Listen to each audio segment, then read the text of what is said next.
gérer les déchets à Bissotem. Le président de la République avait tellement parlé sur la gestion de nos déchets. Dans ce bloc à Bissomoko, pour le Bisso, la raison pour laquelle ce qui est tendu, maï et s'est déversé dans Balabala et Bébi. La commune Yandji, la 46, c'est tellement une histoire qu'on ne peut jamais surpasser ça pour autant. Tout devant Fondation Nicolas Costa. Nicolas Costa, c'est une fondation où Babalo Saba quitte le meuble Yamutouka. Bon, différence des alliés à Sisi à Lelo, na Sisi à Kala, oui, Wichioleka, les alliés Sisi à Kala, les alliés qui ont moins de développement et gène. Ba jeune pena to banaye ko pesa mingi na misala. Mais si ya lelo batu bado pesa na bango na misala te po batu ba witi libanda ba yeba sumi mapango na bango na sisi.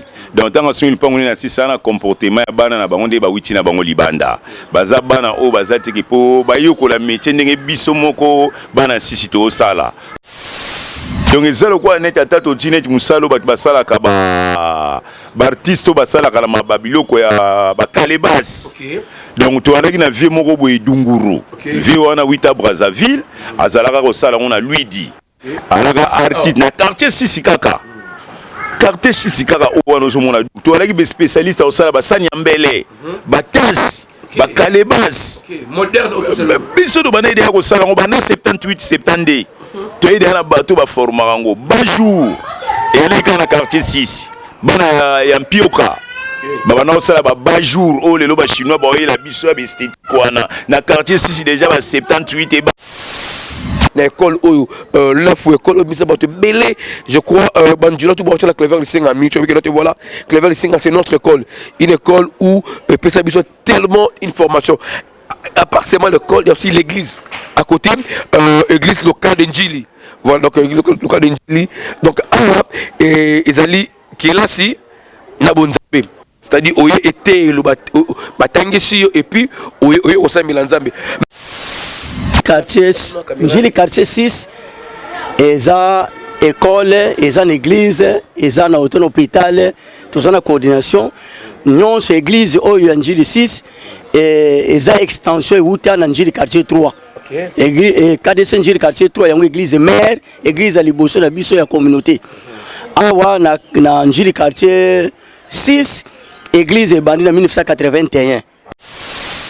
Donc je suis devant la parcelle de grand prêtre Ndili, mais c'est Zoubidi, Moninga Vissa Makaya. Donc Bonandili, il y a Tongo à la quartier 6 na Katia Banana. Donc c'est ça des valeurs que nous voudrons, que les gens au bazar bafana na mboka bakene même libanda basa ba valeur le quoi monsieur Nzubili Moninga Vissa Makaya. L'autre côté nous avons Barondombele Angolo, c'est un ancien bar au bakena Sango Bonandili ya Tongo au Babinji donc Barondombele Angolo et ça va événement énorme et bien ça va grand événement et bien ça va concert à Minene Bundi ça va tout. Vous allez avoir avenue Madimba, non loin, dans la résidence, il y a le grand soliste. Donc à l'époque, c'est Obé Makoussa. Donc voilà, c'est la résidence. Grand coach Obé Makoussa, c'est là qui grand artiste. Tant que bien grand coach a formé trop. Monsieur Baron Batuminene, monsieur Subaran Europe, Bazali Banda coach Obé Makoussa. Yep Mazala qui a Kangaki Chango. Le plan autocoté Lelo, dites-nous un peu à l'époque, c'était une référence, et Basta Ramine Bakota. Ouais, c'est ma référence à Basta Ramine Bakota. Nous avons Obé Makoussa, un grand star, aussi grand frère Anissé Joao, qui grand star, Oya Salaba Feti Bamanzanza. Un véritable banca, grand star. Nakata le pango Oyo, et Vandi Saba, Babiandonga, pauvre Babia Mlimepi Manakimia, et Vandi Saba Babiandonga, et Vandi Saba Manda Chante.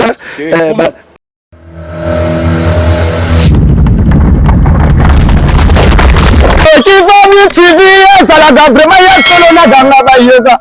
Fabi TV, obi la zozo ko se la bino magambo ya. Mwani, tala na zigeli bino magambo Fabi TV. Boza yango. Fabi TV ngana ni bendani.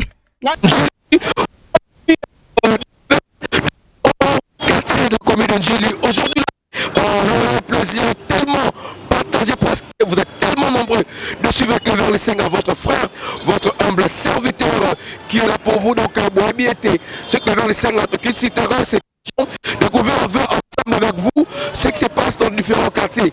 Vous recevez notre première partie, il y a la commune de la quartier M, avec beaucoup de suggestions, beaucoup de remarques ou beaucoup vos indignations que là, tout le monde dit, quartier insalité, je vous apprends que ce n'est pas seulement Ndjili qui est sale, c'est presque la République démocratique du Congo à un certain pourcentage, mais avec le Kinshasa à 100%, ils sont tellement très sales. La raison pour laquelle, lors le président de la République, il a eu le temps de communiquer avec la nation, à Betagit Messa, nous devons, nous, Congolais, qui nous mettre à propre la ville de Kinshasa. Donc là, il a fait allusion le gouverneur de la ville de Kinshasa, M. Daniel Bumba, de mettre Kinshasa à propre. Là, je réponds par rapport aux commentaires, aux messages que j'avais reçus par rapport à notre découverte dans la quartier 1 pour la salubrité au Monakango et au Bouddha.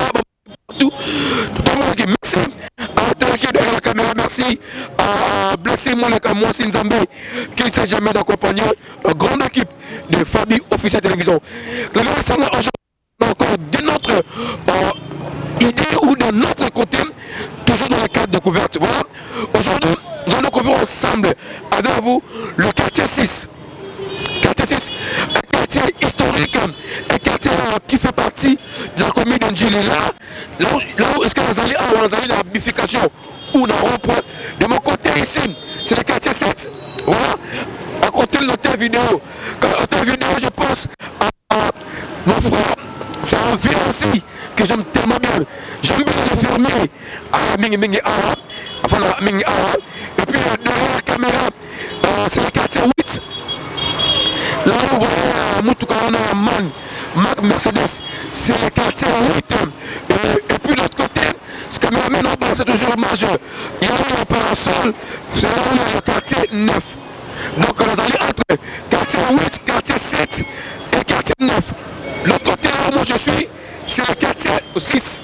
C'est tout maintenant que nous allons découvrir ensemble avec vous. Historique, il y a quartier 6. Du coup, j'en profite pour saluer toutes les Ndjiloises qui nous suivent à travers notre vidéo. Donc je fais allusion à la grande dame Claude la charismatique et papa André Mavichidi. Sans oublier mon védère c'est de Miara, mon Ndjili Tongo, papa Babekita, le véritable Ndjilo, Seigneur Roberto, mon Ndjili, la botalité Papi Bakanzi de London. Et par Milika Kufundu, Antarabiso, mon ami Armelo Carmelo, Antarabiso, donc Bandilo Nyoso, Antarabiso, Djago Kao, mon bel Djago Kao, Jonas, et puis Antarabiso, famille Lamba Mabimba. Donc, bon, la découverte d'Abisso, la quartier Fabi Officiel Télévision, tu as besoin que ton compte à la quartier, au Tanga, n'hésitez pas de nous appeler, n'hésitez pas de nous écrire parce que nous sommes là en train de parler pour votre quartier, ça fait tellement plaisir. Je salue aussi mon papa qui est là, le général Tomba, Mbote Bosco Zali, donc, chers abonnés de Fabi Officiel Télévision, le rendez-vous. Aujourd'hui, là, Claire Lessien à travers sa caméra, c'est le quartier 6. Merci à Tega le maestro qui est derrière la caméra. Merci à M. Fabi, à Bolunza, à Yannick. Pourquoi pas aussi à Laura Gilabou. Et pourquoi pas aussi à tout. En tout cas, on est ensemble avec Maman Dorcas, Mbote Belé, Skaouzali, Big Up. Les caniveaux sont bouffés. Pourquoi? Parce que quand j'ai pas déchets à Bissotem, le président de la République avait tellement parlé sur la gestion de nos déchets. Tout ce bloc à Bissomoko, pour le Bisso, la raison pour laquelle ce qui est tenu, maï et c'est déversé dans Balabala et Bedi. Et c'est là, c'est toujours l'État congolais ou les autorités. Nous avons en charge, je ne suis pas sûr, la population, nous avons un devoir très très important de se prendre en charge pour que nous puissions éviter ce que nous sommes en train de vivre aujourd'hui, que c'est raté parce que nous sommes les premières victimes qui sont peut-être des autorités. Mais nous avons cette obligation, nous avons ces problèmes, de prendre en charge notre ville. Merci à Papa Henri Kapangala, donc, dont je salue, en passant, qui nous suivent à travers nos différents reportages. Merci à tout le monde. On est ensemble, découverte Njili 6. Namona bachene belé, namona baradio ye belé, lelo na kangami na ngaye na Fabi TV, lelo na tingami na ngayo na Fabi TV, e kambami na ingénieur Yannick Bulunza, e kambami lisusu na blessing moleka. Laura Gilabu, Madame Ousmane Gacha, la secrétaire Pesanga Mbongo. Tala Fabi TV, et l'andamina ba différence province. Namanyema, Bazakolanda. Toujours dans le cadre de couverture, dans la commune Njili, précisément, le quartier 6, mention, une grande salutation spéciale à Papa J.P. Mpaka, Mokonza Ilm, la ville est tellement calme, Jeannette Mondala, Poupée Blanche aux États-Unis, Mbote Belé, ici Ozali, et Abba, Mbote Belé à part de l'Afrique d'ici. Donc voilà, ici la commune Njili, la quartier 6, ce milieu est tellement une histoire qu'on ne peut jamais surpasser ça pour autant. Tous sont là, devant Fondation Nicolas Costa. Nicolas Costa, c'est une fondation où Babalo ça va quitter le meuble de Mutuka, c'est-à-dire adaptation directe, adaptation normale.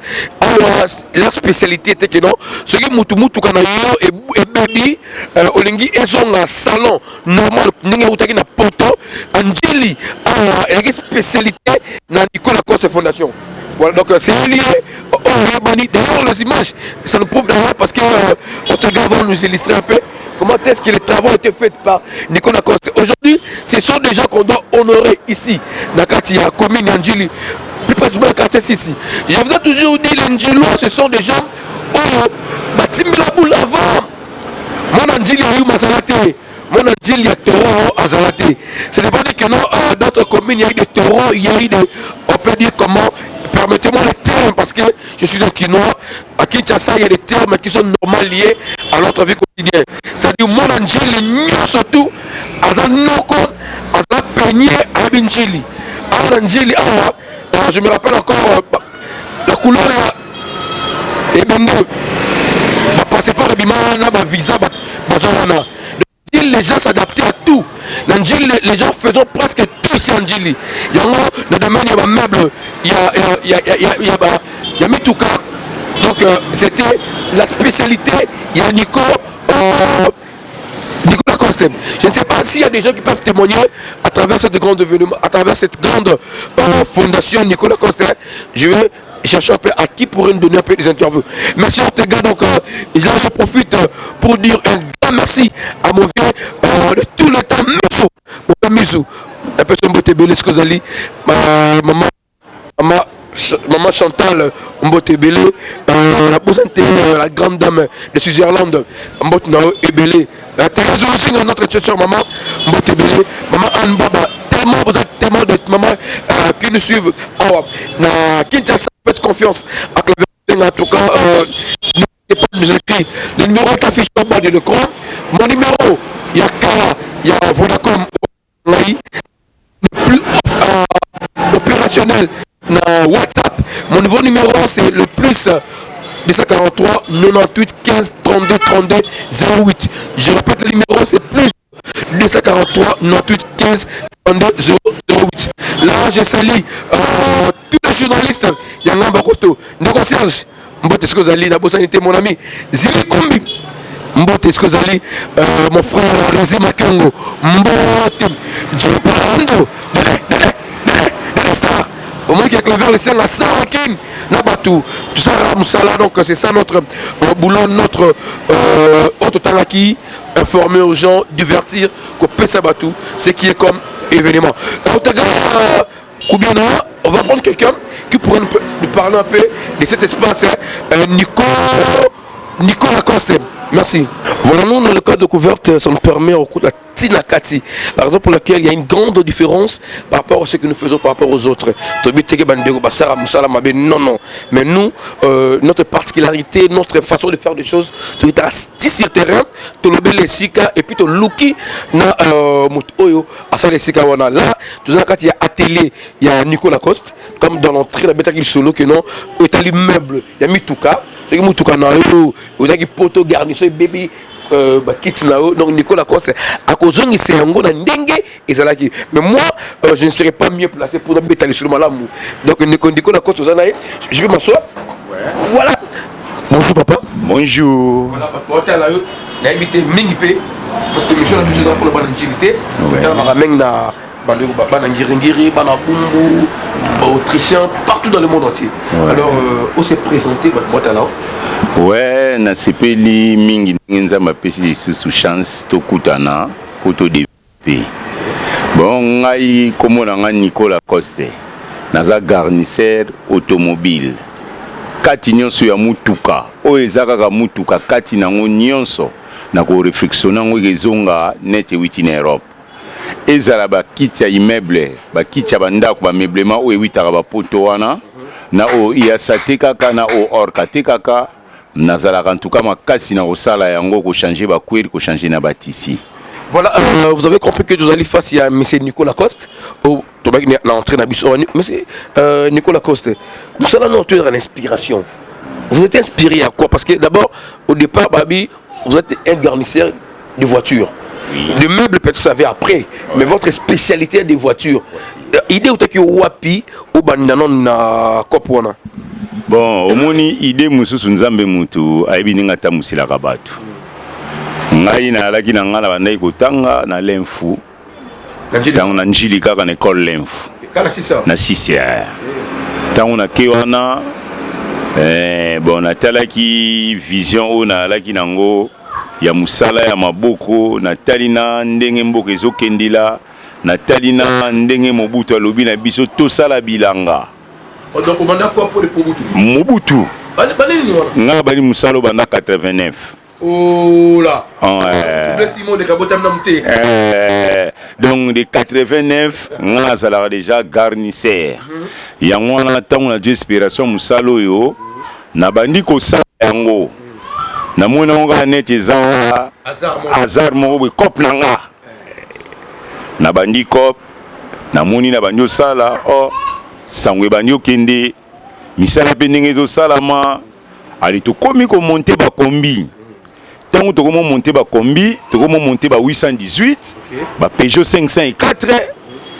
Arwana tango to komo sala papa le musala sikoyo ekoli. Tango musali ekoli na komo to siko bana na komo bimisa bana. Bana ebele ba bima déjà libanda mais nga mo Antoine na abwe na umeli na musalo tango ebele. Donc na yebi yango bien. Monsieur Nicolas Coste, ça c'est un métier où yo ou apprendre en gros na classe ou bien il y a une inspiration. Te na prendre on a classe, na zo ki on apprendre pas ya mutu. Mais beau frère na ngam talaki sanga yango. Comment na e papa Rossi, le lo comment na e pasteur. Mais atigela ngai loko oyo en tout cas nanga moko na ndimaka ko koma na niveau oyo. Voilà, biso tout ça a découverte parce que Tota Molandjili quartier 6 fait tout le quartier 6. Avant que non d'autres questions. Maintenant le quartier 6 parce que nous sommes depuis 89. Ça nous appelle Nanjilo à Tongo, appelle mon 6 à Tongo. 6 à Lelo, na lobby. Quelles sont les différences au Europe et Sabiso? Bon, différence des alliés à 6 à Lelo. Na sisi ya kala oui wichioleka ezali sisi ya kala ezali ki na moi développement ya ba jeune ba jeune pena to banayi ko pesa mingi na misala mais sisi ya lelo batu bato pesa na bango na misala tipo batu ba witi libanda ba yeba sumi mapango na bango na sisi donc tant sumi lipango na sisi na comportement ya bana na bango nde ba witi na bango libanda baza bana o baza tiki po ba yoko la métier ndenge biso moko bana sisi to sala po sisi ezali eza quartier moko misale belé eleka na quartier oyoyo donc ezalo kwa net atato tinet musalo bat basala ka ba artiste basala ka na mababiloko ya ba kalebas. Donc tu as na vie moko boye dunguru vie wana wita Brazzaville azalaka ko sala on a lui dit alaka artiste na quartier sisi kaka quartier chisikaka owana ozomona toalaki be spécialiste osala basani ya mbele batasi bakalebas biso to bana ide ya kosala ngo bana 78 72 toyede na bato baformaka ngo bajour eleka na quartier 6 bana ya mpioka bana osala bajour o lelo ba chinois ba oyela biso ya besthétique wana na quartier 6 déjà ba 78 et banda déjà donc na 6 makambo belé na donc na balé biso ngani na un grand joueur. Voilà.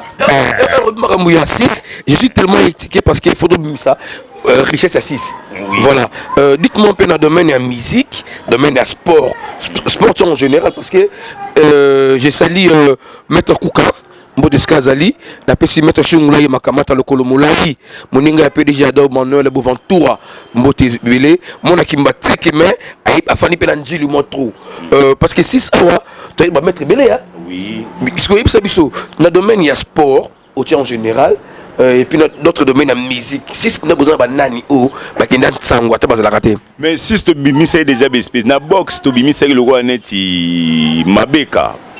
Vimvunzi, arbitre a sifflé match à boxer a formé bana simingi na box to lokola venabiso nani ta communique minga yawa na box mais on a foot on a ki lokola bat lokola ba Willema bat lokola Willema betana Sozacom to aller la joueur lokola Medo. Au comprendre babeta na Afrika. Tu as assassin abeta na Vita Boma. Donc côté balé na sisi tu as le rôle net na Vera Sano. Au comprendre na musique. Oh, mais la musique peut te regarder bango belé. Na quartier 6 na musique tu ino na ko bossa na. Kusa Obe Makusa Mbote Beye Obe Makusa en tout cas Mbote Beye ce que vous allez on a clavier le Senga depuis je sais pas des vidéos on a ningayi na VAR Congo partout donc mauvais Obe Makusa la pesi Mbote la KVK ko na vutuka donc moninga ya de mon vieux de tout le temps Mbote Belé parce que vous allez l'homme de l'histoire comme Yarara la personne Mbote Belé parce que maître Chico lelo est-ce que bana bazana posa ko apprendre encore donc boza nous bana ko la sabango bon lelo bana lelo pena bazo la bazo ya pena ko misala te pona nini ba quartier baby liboso ala ki moi na quartier 6 a okota quartier 5 problème ezati à 8 à quartier 7 à quartier 5 problème ezati mais les autres communes à rythme ya kuluna oyebima donc baby c'est la biso moi génération quoi la fragilité c'est ça li souté pour moi na 4 heures yoko la musala avant il faut pas caler na nzela moi na 13 pas 8 à 13 heures yoko la musala na 6 akoyete po ba okaler na nzela donc tant bana bazo yoko la misala donc il faut ça là tout afin na 13 fabi masima kuna gimbanseke a commis 7 mais et baby silibis en tout cas génération oyo ezoya pour na bana bazo apprendre sur musala te mais ba makanise ze belé pour ngani na bula kana musala na ngande zabwe na l'accident ba congolais misala trop mais projet na ngama makase za il faut na que l'accès ko ba prisonnier pour musala oyo garnissage automobile en Afrique centrale classe na ngezati au classe ya musala en Afrique centrale ezati donc tant on a yeba musala na sala on a la avec fier donc ya wana linga tant on a lingi musala na ndenge moko po mundela sali classe na ngoti mais biso tozi chance royer bango donc biso il faut to l'accent au ba congolais c'est pas monde ceux qui bibo longoli botiasi mais mundela pas ça la garnissage nde totala bango na ba YouTube natala bango na YouTube tant totala na YouTube na mona mingi ba canadien ba salaka ngo mo trop bandi makapendeke biso lo salaka po biso to ba kinois donc to yebi oyo garniture automobile ville Kinshasa mobimba mutu moko telinga. Voilà, merci. Une question était banane au balike par nos bamban na mikila la libanda ba profiter à travers notre passage à Tambot na bango. Bon, on a aussi pris tout, on a payé saladi miyembe mbote. On a moutou nangai. On a aussi pris la di miyembe na pesi mbote. Na sepeli na ba petit nanga mingi bazana poto, na sa na petit nanga mususu magiz. Moi na lili bandi na PCP di susu mbote. Donc il bazé belé o baleka na makamu nanga yo bazé belé. Voilà, merci beaucoup maître, c'était un passage pour nous Awa, la commune Anjil, la quartier 6, on ne pourrait jamais passer ces quartiers sans pour autant tout bêta. Les solos, il y a Nico Lacoste parce que c'est lui qui a précursé même la jeunesse aujourd'hui là. Il y a beaucoup de gens qui ont appris à travers Yebakinda, Libande Mboka. Je salue Godard Mananga. Sans oublier Maître José, la Suisse, Ebele. Nous sommes là en train de découvrir Quartier 6 à travers Fabi Officiel Télévision. Merci. Namona ba chaîne belé, namona ba radio yebele,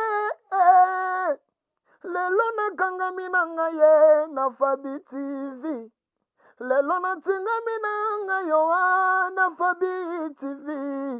E kambami na ingénieur Yannick Bulunza, e kambami lisusu na blessing moleka Laura Gilabu, Madame Ousmane Gacha la secrétaire pesanga mbongo Tala Fabi TV elandami na ba différence province na Maniema bazakolanda Fabi TV.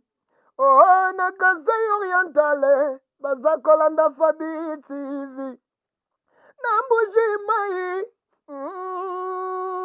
na Luwazi, Tala Congo Centrale, Mobimba bazakolanda Fabi TV. Na Kikwiti, bazakolanda. Serengaleli, ba diaspora nyonso, Tolanda. Fabi chene ya mboka ba diaspora nyonso tolanda Fabi TV ba mama ya bilanga tolanda Fabi TV.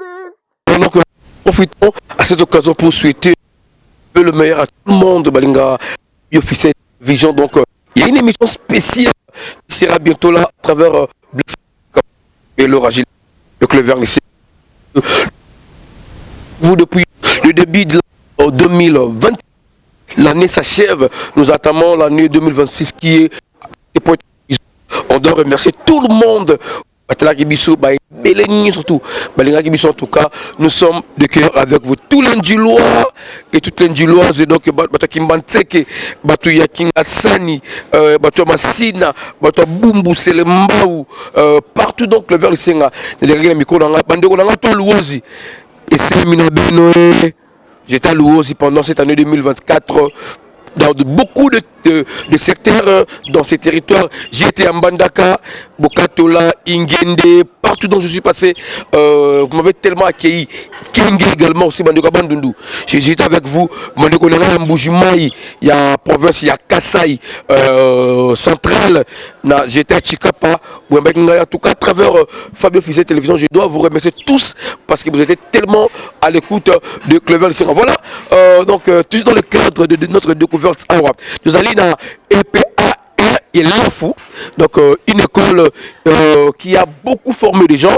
Aujourd'hui, là, si nous parlons des ressortissants, vous avez suivi papa Nicolas Coste, donc RAPC, les soldats qui sont Azali natif et Anjili, et puis Tanga Awa.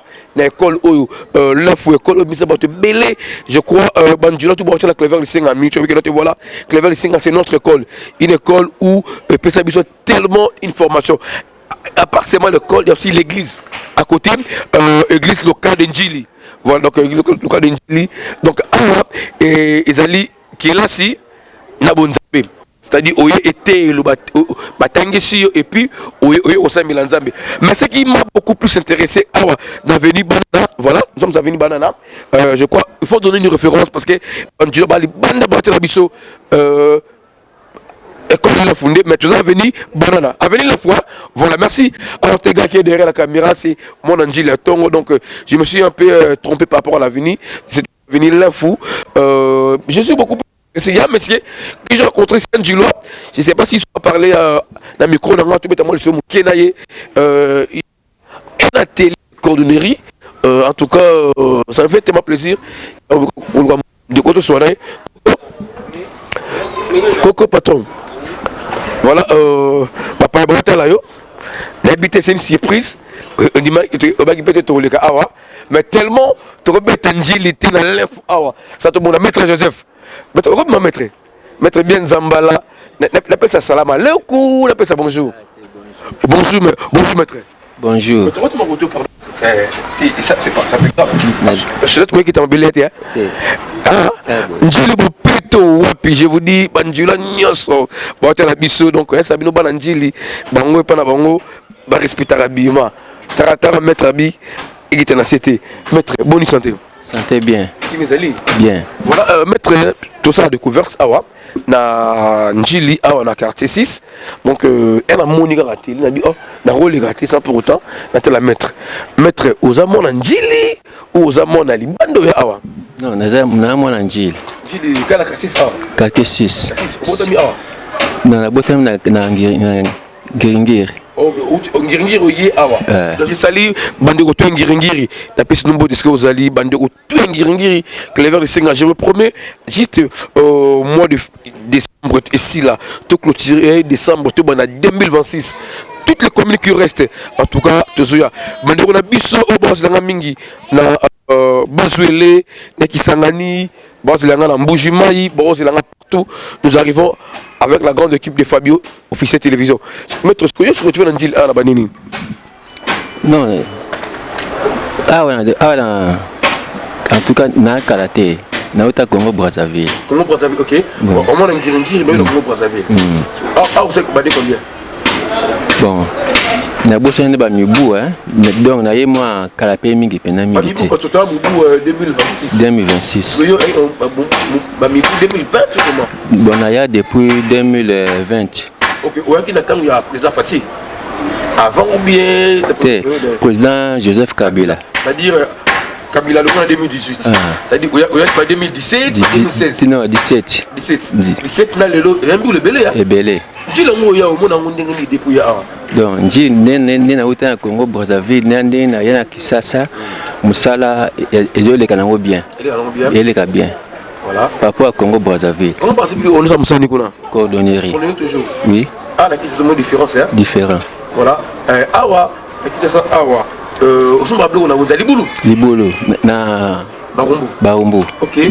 Na pesi bande ko to Wunzali Bulu mbote parce que moi je suis le fils et ressortissant. Il y a Wunzali Bulu donc na pesi mbote ce que Wunzali ba mato Wunzali Bulu bali bandana qui ça mbote belé. Maître musala oyo sala. Oyo ko lango et pas mutu benengeni. Na ko pas mutu. Na ko pas mutu na Pascal Routimo Kali. OK. Na école kuna na Sisi après na ke Ngamba Brazzaville après to ya awa na opération Mbata. OK. Yango na to ya ana Kisasa a. Parce que yo awa au sala la fabrication bien montage ou bien réparation. Fabrication te ba machine etika na Brazza. Oh là. Ba machine etika na Brazzaville. OK, ba former tout etika là. Tout etika là. Maka bongo. Après ngamona ya na débrouiller quand ndenge wa. Bongo libote c'est na Brazza? Non, libote na zana ngwa. Akina bongo wa? Ah wa baza. Maman Bazalia. Azali. Maman nani? Madame. Moi sinanga Christelle.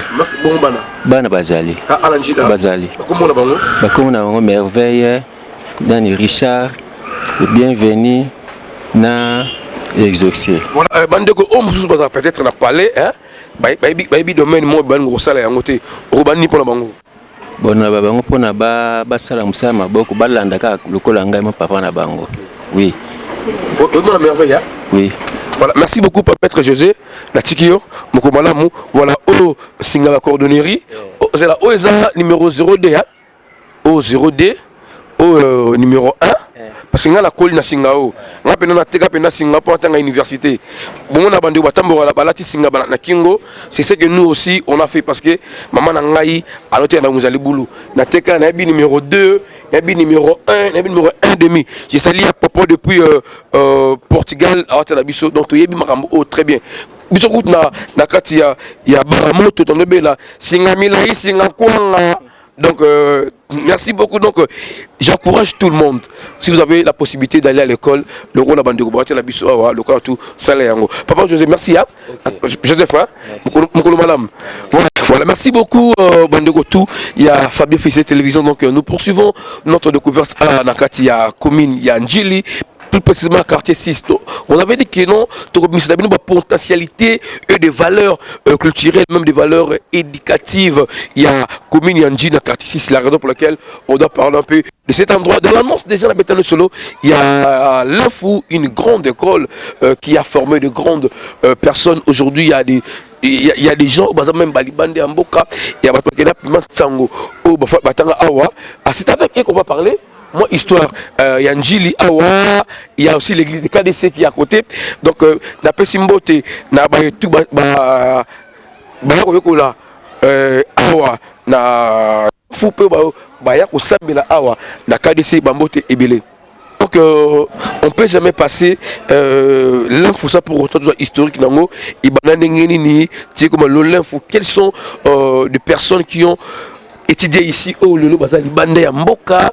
Le lopé excellent na ba poste minene donc na bik Njili bato mingi quartier des sapeurs Njili bato mingi bato likolo mais certes il y a aussi des valeurs qui est hors misap à la Katanjili papa Mbote hein Mbote papa boni bino qui mesali ngako na sengo bonne année meilleur vœu merci beaucoup ngapena sepele makasi comme on a bino Moussala Binezanini, Rosanini. Voilà, merci Moussa, tout d'abord journaliste. Bapandi Sango Nakati ya Fabi, officiel télévision.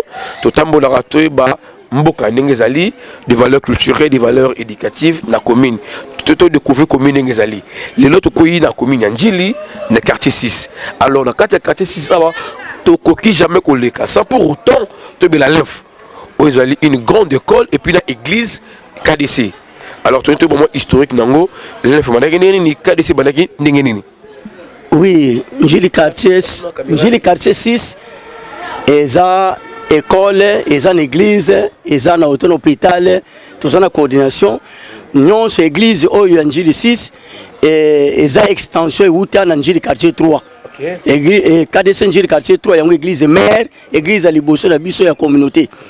Awa, na Njili quartier 6, église est bandie en 1981. Ah, ok. Nzamba Sungi, Nanzela, il y a révérend pasteur Mavuba, personne n'a Kufa. Après, il y a Longwe, tu es comme un pasteur Kunduba, Yepe, il y a âge à 100 ans. Après, c'est quoi, tu es un révérend Mafuta et Tuyaya, à sa présent, pasteur Tililo. Nasimanaye, tu es un salle belé, awa babimi, diacre, diaconesse, évangéliste, tu es le colanga bon, on a évangéliste en église. Tous les évangélistes Mavitidi et Akena Mobembo. Tous les évangélistes Jean-Jacques Makiele. Mavitidi, parce que moi je connais papa André Mavitidi. Ils sont en France. Ils sont en France, mais ils sont en Mboka Moko côté ya Bangala. Tous les Saliming Babimi Awansen Sanfou Mukiala. Ils sont les secrétaires de l'église. Tous les Balo Bingo, tous les Maman Ebele, le col Maman Nabiso, Andi Lovila, Yon Azopé Samote Ngambo, Bango Bazali, tous les Basali Obalongo, Awa, le col évangéliste, Landu Kabala, évangéliste, qui peut choriste, la colonne de l'évangile, tous les le col, les autres, tous les chers frères pasteurs, les autres comme pasteur, Kobino, à ça qu'on a France, Kosala.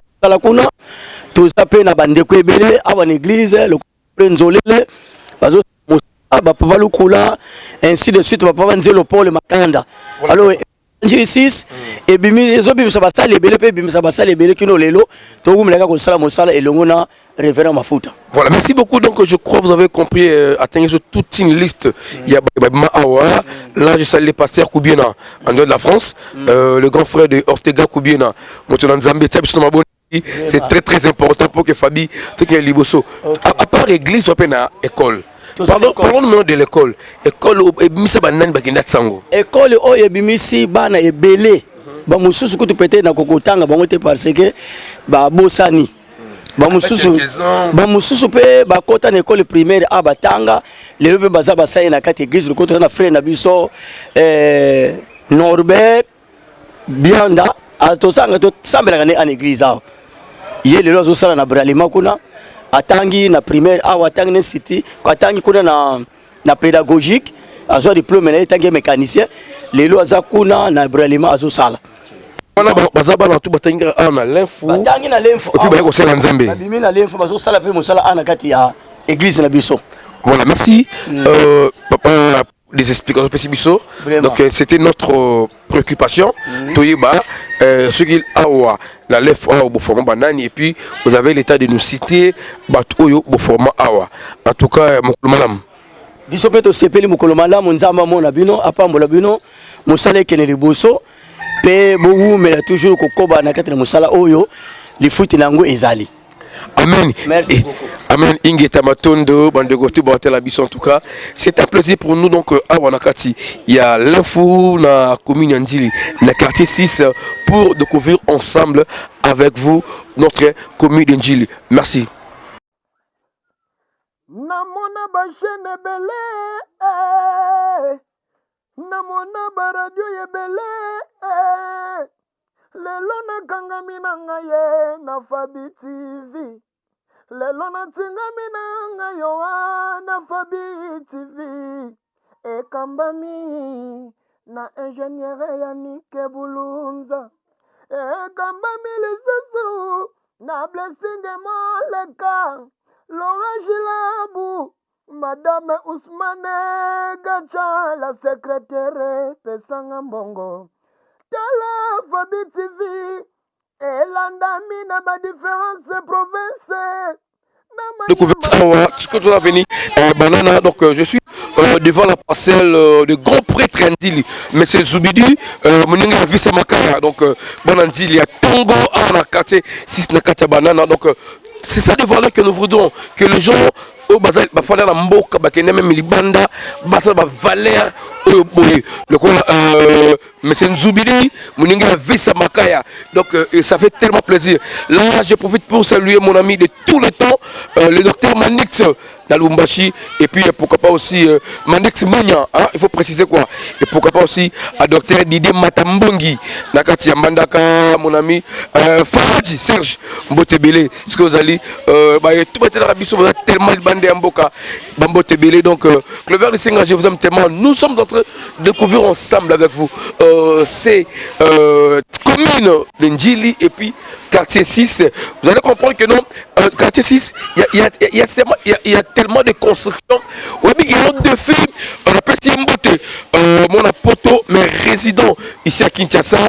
Donc, je veux tous, mon quartier 7, à Balak, le verre, ici, la photo, ça, micro, balade, tout le temps, Ndjil avec ce quartier, qui est le quartier le plus propre. Maintenant, là, tu as deux films, la quartier 6, parce que 7 communes et là commune la commune Ndjili parce que boza makadam mais awalelo le quartier 6 nous entamons avec la grande équipe de famille officielle télévision donc je pourrais dire aussi ceux qui vont ça deux filles Ndjili entre les quartiers avenue Bona na quartier Ndjili na quartier 6 ça pourrait défier aussi quartier 7 parce que vous mettez à tout le truc bino bana 7 tu as le mbana biso tu as makadam na biso tu as boyé mais awa le natambo na quartier 6 il y a une grande différence j'ai découvert beaucoup de choses donc les avenues sont tellement très propres de très belles constructions on a mon awa bandako kitoko les jeunes combattants et puis des valeurs c'est tellement très évolué. Voilà, c'est ça le but même de notre reportage que nous faisons dans nos différents quartiers.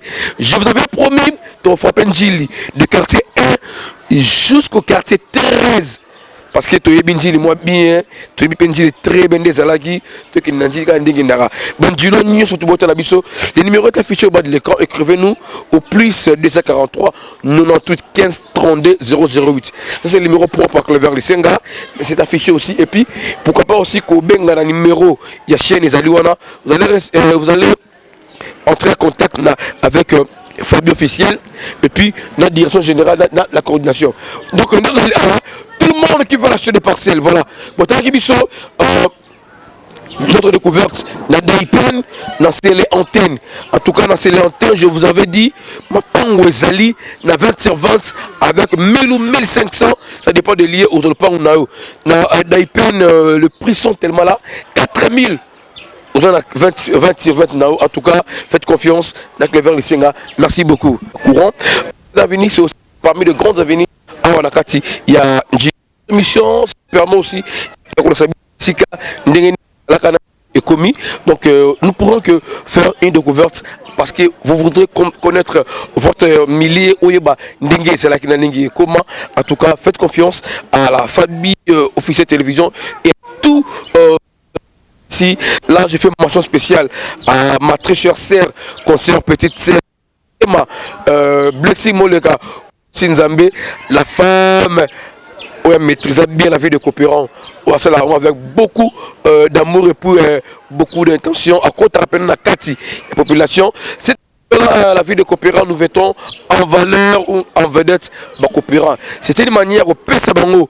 Coup de pouce, c'est une manière de comment est-ce que la vie est tellement dire, mais on ne peut pas baisser le bras, on peut que travailler. Voilà donc nous poursuivons notre découverte. C'est le moment qui voulait dire un petit truc, on veut l'approcher maintenant. Voilà, elle s'approche parce qu'une émission de découverte, ça nous permet de voir un problème de la population.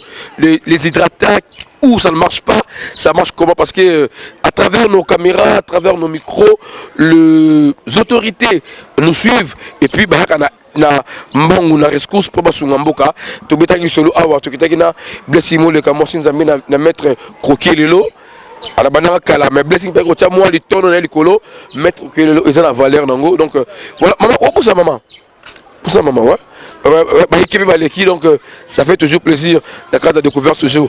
Merci beaucoup. Maman Boté. Bonjour mon fils. Comment on maman? Maman qui tu as la carte de découverte ah voilà. N'a mon intéressé biso pour mes années. Oui, c'est la presse parce que bah c'est qui biso bah cantonné bah c'est la biso mais en autre to kene. Oui. Bah cantonné fait bah creuser pour na bah puis parce que on fait le travail. Banane, voilà, banane. C'est qu'il faut pas creuser par les bas creuser car mais bâtis ce que sont gris. Ah bien on est je ne sais pas là. C'est que ah ouais nian. Tout ça. Babou qui maman. Ah ya on t'a nian ce côté où c'est robuka. Babou qui ni. Baba te parce que maille et coulé té.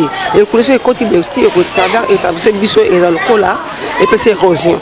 Maman, pardon. Parce que tout ça. Ah ouais. D'accord. Parce que la bonita a beauté sac. Bah quand tu sais parce que tout le monde est érosion nous bana. OK. Ouais, c'est ça. Bordé sur la balabala. Maille est bordé parce que maille est couleur nango et ya lomba mo et ke nango mbala moko ti kuna sort. OK. Et ya mbala moko ti kuna. Liboso avant ba créer bezaki ngeni. Ça qui très bien. Ça qui très bien. Oui, donc oui, de tous côtés. Donc côté les bâtiments c'est qui bongo. C'est qui bongo. Bon, c'est ça. Ba cantonné ba yé. Ba cantonné tu sais pas les cantons. Non, comment dirais-je? Il te bani na ba gris, ba bien wani. Et logani, machine wani. Ah OK, machine oya pour kulanzela ko kire wana. Ba entretenir. Mais siko yo ba benda ngo siko tira siko ba buki et bukani nyonso to. Maman, excusez-moi, je vais vous donner une explication claire parce que peut-être maman, l'explication est à moi compliquée. Nous avons une bouteille. Comment on a Jean-Pi. Papa Jean-Pi, maman, le biso awa difficulté ni beaucoup de gens bozali. Bon, awa apparemment bato mo ba ki pona entretenir terrasse mais ba na machine na bango.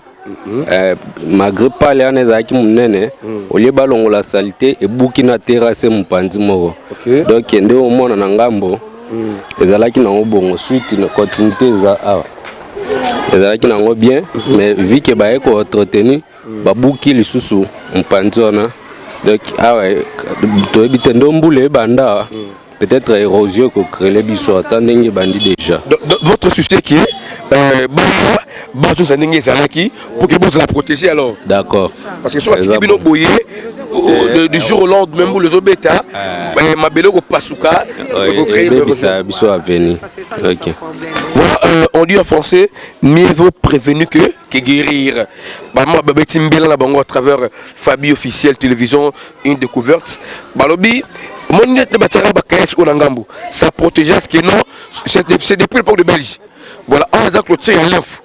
Voilà, la KDC. Donc, c'est-à-dire, ça protège ce qui est non. Attends, maï.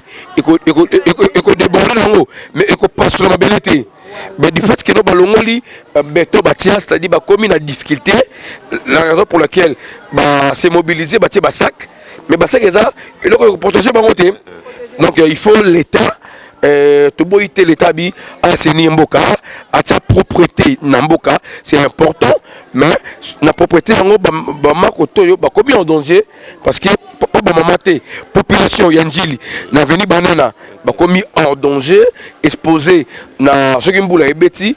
Même les images sont là, et je crois que les gars couvrent dans la sanction. Ce qui est prolongé, et là, donc, c'est tellement compliqué.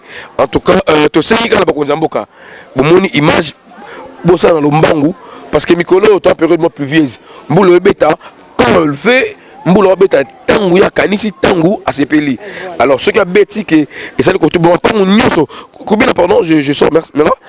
Regardez-moi à côté ici des très belles constructions. Oh, tout ça dans Awa. Où est sa valeur? Il y a quartier 6. Ce qui Mboulo est bêti, et bah, nous passe sur la barabara. Et puis voilà, bah, nous tout côté, bah, vous avez la mise en danger. C'est un peu leur cri d'alarme auprès il y a bah, merci, nous continuons notre découverte. Namona ba chaîne belé, namona ba radio ye belé, lelo na kangami na ngaye na Fabi TV, lelo na tingami na ngayo na Fabi TV, e kambami na ingénieur Yannick Bulunza.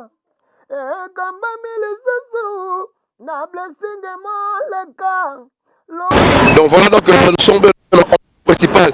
Il y a le quartier, les enfants de confusion, entrée, il y a l'entrée principale est le quartier Eyango, qui est ici, la frontière entre Kinshasa et la province du Congo central. Voilà. De l'autre côté, nous avons la barre Ndombele. Barre Ndombele, c'est un ancien bar où Bakena Sango, Bananjil, ya Tango, oh, Babinji, donc Bandombele Yango, et ça va événement énorme, et bien ça va grand événement, et bien ça va concert à Minene, Bundi Sabatou. Alors, donc, ma père a son habit que notre, ceux qui ont amour l'Anjili, quartier 6, donc Bandombele Barakala, il y a l'histoire habit que ceux qui m'ont parlé, peut-être qui n'ont pas Bandombele été, merci à maman Lorena, la personne mot de ce que vous avez, maman Lorena, qui m'est allé. Voilà, merci chers abonnés, donc Clever Lisenga, tellement. Le vœu le meilleur, tout le monde, Clever Lisenga, le vœu le meilleur, mon ami Charles Capella, le vœu le meilleur à vous, Papa Michopo, prophète des gens, à ton bon, comme on a la personne beauté, bon séjour à Kinshasa, donc sans oublier Christian David à Côte d'Or, mon vieux cadet, la ville en 9. Bambote, et bien, est-ce que vous allez Seigneur Roberto, Bambote Belé, là je vois Salon Gabalgato, coach maître John, la Liège, ce Olingi Bakata, qui a un très bon tonton, avec une beauté extraordinaire, fait un tour dans le salon Gabalgato, coach maître John, donc les partenaires, les sponsors privés, les Clever Lycée en tout cas, Bambote. Nous poursuivons notre découverte, Gabato Ortega. Voilà, donc, voilà, donc,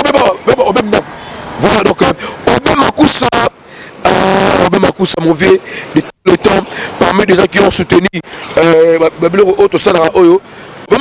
c'est une histoire parce que Nanjili. Voilà, on est dans Fabi officiel de télévision.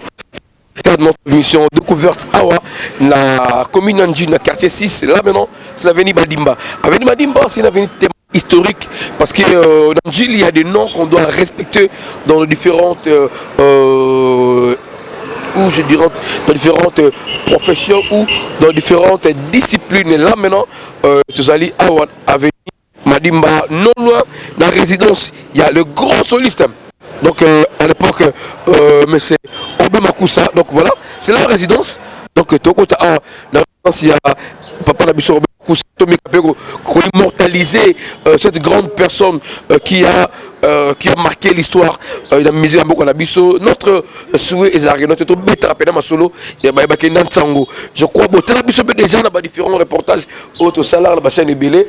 Donc tellement que le pays Bakou et je biso awa nakati ya commune Yanjil na 36 on peut jamais coller ça pour autant te mettre à solo il y a résidence oyo je crois au moins grand prêtre et bon la bazar voilà tout ça quand il y a résidence il y a famille Obimakoussa voilà. Bonjour chef. Ouais, bonjour. Kimizali. Ouais, Kimizali. Bonne santé. T'es un dingue qui peut le vraiment bétolo. Ouais. T'es un dingue qui te co. Voilà, tu as la résidence il y a pas mal de Obimakoussa. Voilà. Bon, tout seulement 3-4 000 seulement. Triba Obimakoussa Zaki Nani. Ouais, grand coach Obimakoussa Zaki grand artiste. OK. Tant mi benga grand coach a formé trop. Monsieur Baromi Batuminene, monsieur Subana Europe, Bazali Banda coach Obimakoussa. Yep Mazalaki Akangaki Changu.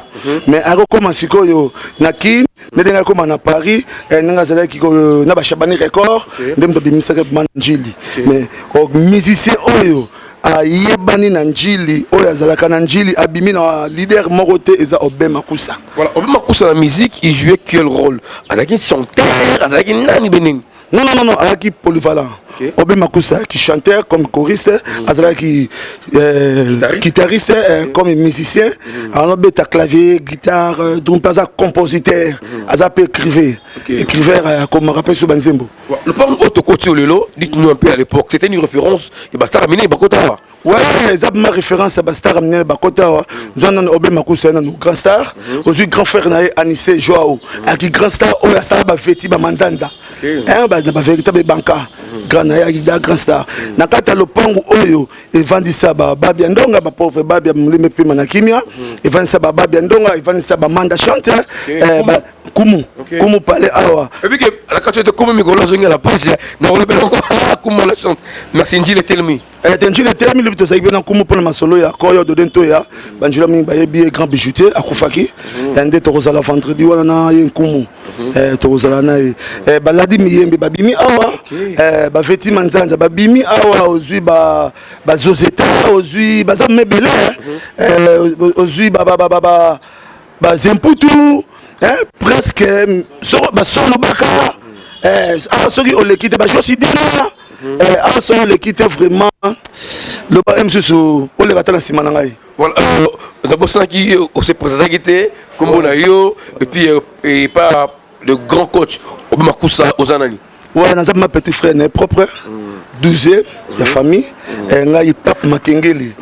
Pape Makengeli, tellement idole de musique, et la famille, on a ce baleka, on a Pape Makengeli, on a l'église sur Awa, on a bête sur Sundoule, mais on a baptême, on a folk, on a folk, pour ma belle, ça koufa, on a tikala. Ok. Obimakoussa tribu, Mongo, Congo, Banani. Non, toi, Congo. Mais si on a un Mongo pour na colline Bandaka. Na vandi na Baloki. Baloki, Manaka 3. Manaka 3. Na Pessi, j'étais en Bandaka, donc na Pessi, Bandekota, Bakoutu Penge. Mbote Belé, famille Mimi Mongo, Mbote Belé. Na Bandaka 1, Bandaka 2, Bandaka 3. Et na Équateur. Na Kendeki Boyeka, na Kendeki Bokato, na Kendeki Ingende, na Kendeki. Bofidji, na tamboli tellement na Mandaka. Donc je vous promets, Bandeko Nanga, Bandeko avec côté à l'écolo, Bandeko Chouapa, est-ce que les gars de Guilando, Azali, tous dans la carte de découverte, tous dans les grands ballons de Guilando. Donc on ne peut jamais passer avec un artiste, c'est une demande. Obi ke yoki na folklorique. Tenga mbunda faut maya pesi ba famille bankita mbote, ba famille masiki, na kati ya Mbandaka, ba famille Kenga, po biso pe famille Makusa po ki ba kombo oyo kanga ki Mbandaka. Ba famille Koso, na kati Kanga.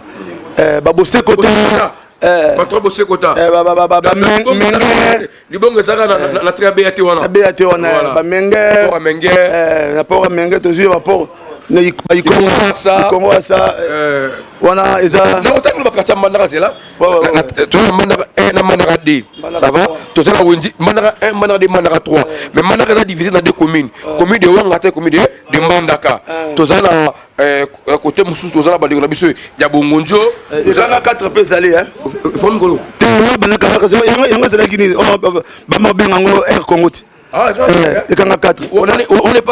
On n'est pas assez gouverneur à Jacques Lebandé. Ouais. Il y a 4 pays allés. Beta Felico. On va s'en aller Bobo Mangabo Yaoune. Est-ce qu'il est trop d'attendre le Romoroté, mon désaté? Mon gros le Romoroté. Il fait beau, Rago. On s'en cache Bobelo Mangabo Yaoune.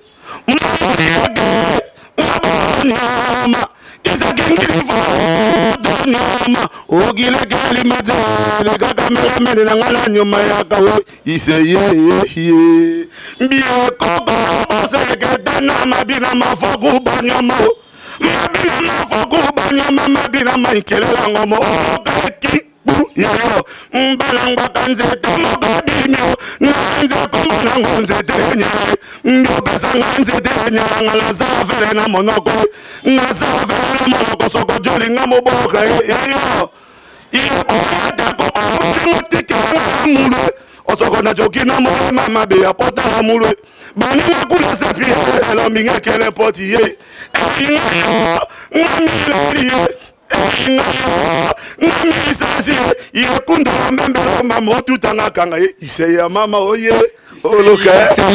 Là j'ai salué le grand Bambou Mohambi Mbotebele la Bosani pété notre vieux le quoi beaucoup la Bazali awa beaucoup la tout Mbotebele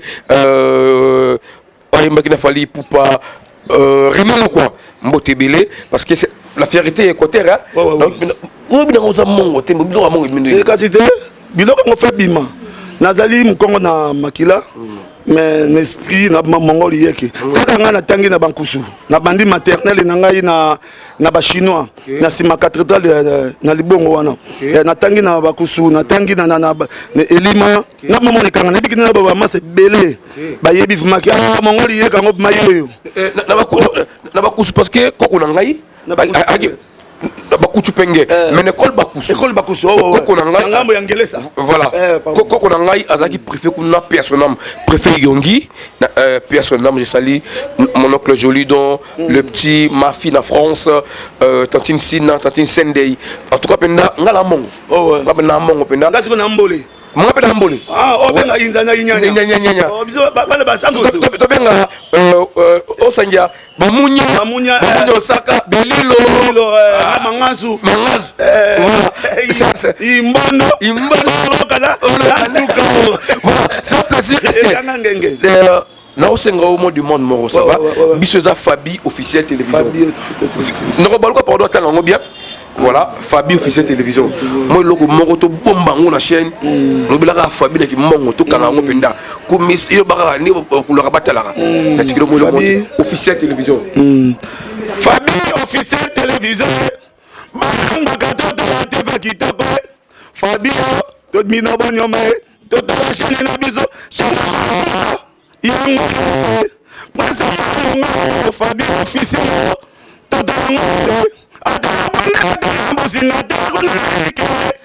la chaîne mosusu te Fabrice chaîne kitoko oloka e presse na biso chaîne presse officielle tokotala yango kaka. Voilà, merci beaucoup. Donc là, je pense au boss, mon ami, frère Yannick Boulunza. Tolukapé beaucoup leur oyo studio penda. Possibilité zalango na Fabi officiel télévision, possibilité zalango toluka banze mozali c'est na studio. Banze mozali. C'est na studio. C'est na studio. OK. Banze mozali. Je reproduis à Mimbalit. Te ko sala ko tout bon. OK. Et ça production studio na tournage na tout. Suzu melenga na tikaka na okogyo.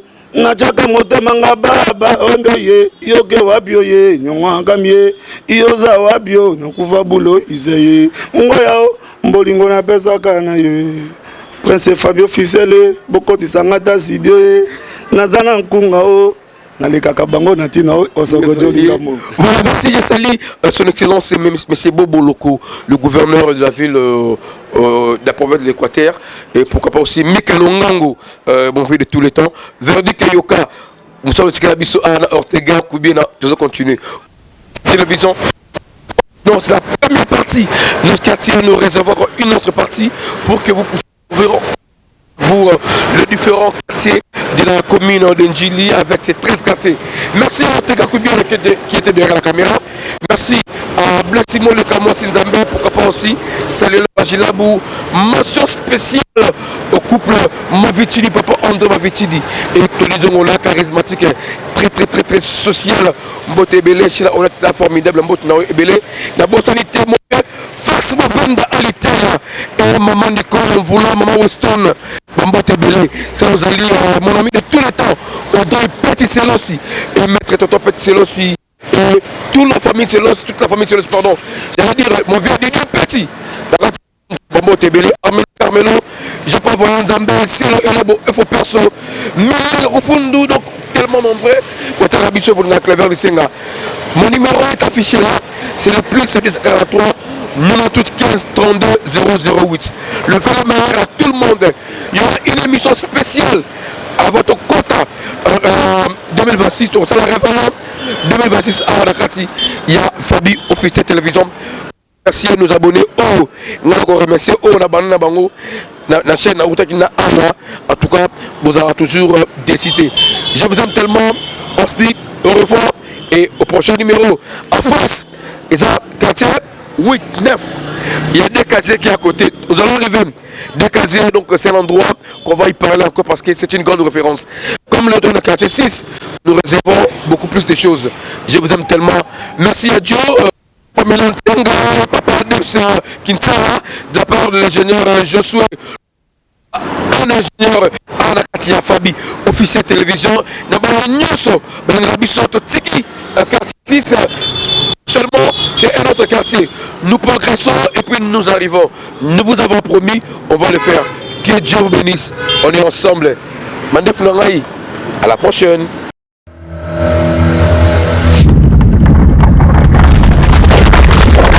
Fabi TV, Salaga, vraiment, il y a solo na ganga bayoga. Fabi TV, pour dire la chose que c'est la bino magambo, eh, moi, tala na zigeli bino magambo, Fabi TV, boza yango, Fabi TV, ngana, ni bendani.